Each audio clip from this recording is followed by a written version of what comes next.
कल्पना करा, आयुष्यातलं एकही दुःख विसरता न येणं हा ज्याचा शाप आहे आणि स्वतःचा पूर्ण भूतकाळ विसरणं हा जिचा बचाव आहे. अशा दोन तुटलेल्या मनांची ही एक गोष्ट आहे.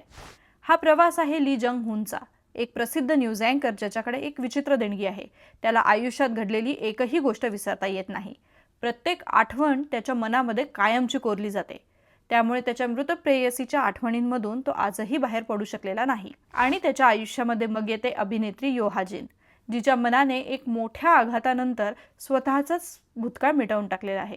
पण जेव्हा हे दोघं एकमेकांना भेटतात तेव्हा जंगहुनला कळतं की हा जिन ही फक्त अनोळखी व्यक्ती नाहीये, ती तिच्या त्या हरवलेल्या प्रेमाशी खूप खोलवर जोडलेली आहे. या ड्रामाचं सौंदर्य त्याच्या कथेमध्ये नाहीये, तर त्यांच्या भावनांमध्ये आहे. हा शो खूप सुंदरपणे सांगतो की भूतकाळ विसरणं महत्त्वाचं नाहीये, तर त्याच्यासोबत जगायला शिकणं महत्त्वाचं आहे.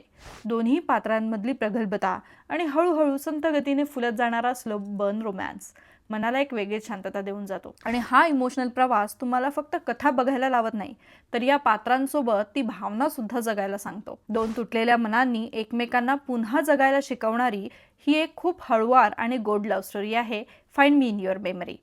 काही लोक आपल्याला विसरण्यासाठी नाही, तर आपल्याला पुन्हा स्वतःला शोधण्यासाठी भेटत असतात. Hop on to my drama watch journey on सफर ड्रामा.